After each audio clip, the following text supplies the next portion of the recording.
Hey, Ag Teacher Thoughts here. Today we're going to have a little bit of conversation and a little bit of pollination at the same time.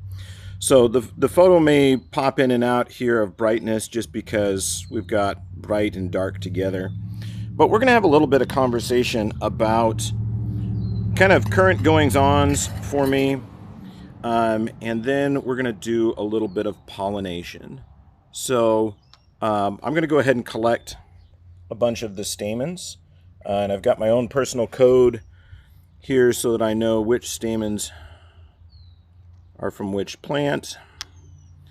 And then kind of collect enough of these that I can get the pollination done in the way that I would like to do it. So I've got to kind of be careful there so that I don't inadvertently destroy my project. Okay, so I grabbed a few of those there. Put them on a glass plate. Yeah, that is Sharpie marker, but a little bit of rubbing alcohol takes that right off. But for me, I'm going to do a little pollination because that's kind of been one of my hobbies. Ooh, there's a tree there. It's been one of my hobbies growing up, is trying to do cross-pollination of plants. Way back in the day when I was a high school student, I started grabbing, here's the yellow that we're going to do. I started grabbing stamens off of fuchsias and started cross-pollinating fuchsias. I did develop a few varieties, but shortly thereafter I went to college and wasn't able to maintain my greenhouse, and then a lot of those just kind of, well, they went away without care. They just went away. So nothing against those in charge of the farm. It's just that was my personal project that I wasn't doing at the time. Okay, so now I'm going to grab, see if we can get this out here. I'm going to grab some of the pollen from the burgundy. So I'm going to grab that right on that. Let's see if we can get it to focus on that. Come on. Right on that stamen. We're going to go up here to the pistil.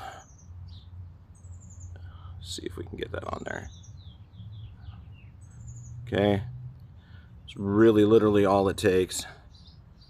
We are pollinating that pistil there with a little bit of the burgundy. Okay. And then I'm going to grab one of the stamen from the yellow. Sorry, this pops in and out of focus. I'm going to take this over here to this burgundy one. And we're going to come up to the pistil. We'll do the same thing on this one. Right there. And pollen on the pistil. Okay, that's as difficult as pollination gets. You know, if you really wanted to know, that plant is now pollinated. We've put pollen from a different hemicallus onto the pistil, and that is pollinated. Okay, so again, this is something that I've done for many years. I've really kind of enjoyed it. Is it successful? Yeah, sometimes, not always. There's our colors that we have so far. But hey, we have fun doing it anyway. You know, who knows if I'm going to get something absolutely fantastic out of these? I don't know. You know, I might not. Who knows? But anyway, again, something that I've done as a pastime for me. And this is something that really, if you think about it, it's kind of a long-term lesson for me. So I'm going to take these seeds that come off of this, I'll stratify them, I'll plant them next year, and then it'll take probably 2 years before they're big enough to bloom and do anything. Kind of got winded while talking and walking. But anyway, here's another one. Here's the other one we're going to work with. So this is more of a reddish brown. And I think I'm going to pollinate. Let's pollinate both of those at the same time. So it's more orange in the center. The other one's more lemon yellow. So I think we're going to go ahead and grab a yellow.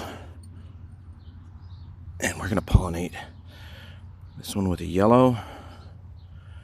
Okay, so that one's a yellow. And yeah, some of you are going to say, hey, Matt, you're not keeping track of which ones you're doing.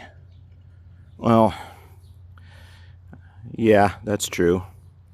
I mean, I should be tagging in all these, but at this point, I don't really care. I just want to do them to see how they come out. And here's the other one that we'll work with. It's a really pretty one.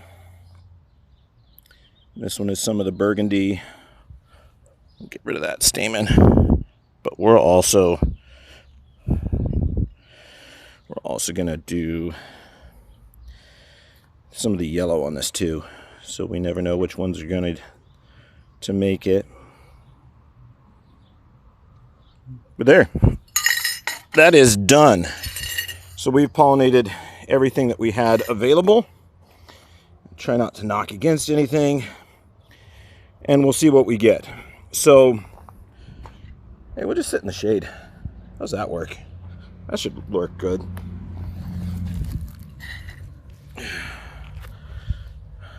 So, see if I can focus on the bush behind me. See if it'll come into focus. Focus on my face. There we go. So anyway, I've done a lot of pollination work. I really enjoy it. I'm not really out there to make millions at it. I mean, if I was, I'd be tracking which varieties and all of that. I just want something different. And it gives me something to do. It's summertime. But this is really a weird monologue. You know, I think I should probably just cut this one off shortly and then talk about my other subject in another video, otherwise it'll get lost.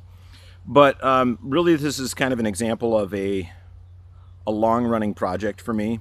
So it's summertime, and I'm grabbing samples for pollination and cross-pollinating, and these are ones that are going to take a while. So the students that plant these next year, we won't actually see a blossom off of those for 2 years. So we won't know how our cross-pollination did. And that's really a part of plant work, is not knowing what the cross-pollination is going to be, what it's going to look like, you know, what's going to come out. You're using your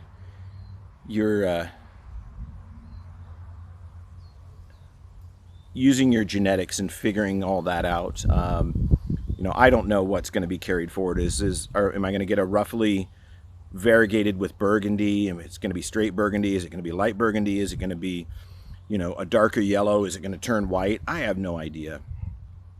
So it's just something I enjoy doing, and I'm going to encourage my students to do that more.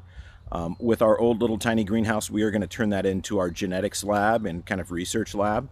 So the students are going to get a chance to do some cross-pollination, and we're probably going to pick things that are a little bit easier, a little bit quicker turnaround, but then we'll do some ones that I know how they're going to turn out. When you do crocus, if you have a purple crocus and you cross it with a white crocus, you get a lavender crocus. That's pretty standard. So those are some things that we're going to do, some ones that I know what the outcomes are going to be. But we're also going to try with some shorter life cycle plants like pansies, and we'll get a chance for them to see what happens when you do some cross-pollination and that breeding work, and see if we can get someone inspired. Because really, the old school cross-pollination and the old school genetic work of doing the crosses yourself, raising up that next generation, and then seeing the results of that, that is, with genetic engineering, it's going away. But I want them to have that experience so they understand really where that came from and how it works. So we're going to do some old school pollination, and this daylily cross, really it's kind of for me, but it will be for them to get a chance to see. I've taken photos of all the flowers, so I know what my goal has been. My goal has always been to cross the lighter colors with the darker and see what comes out.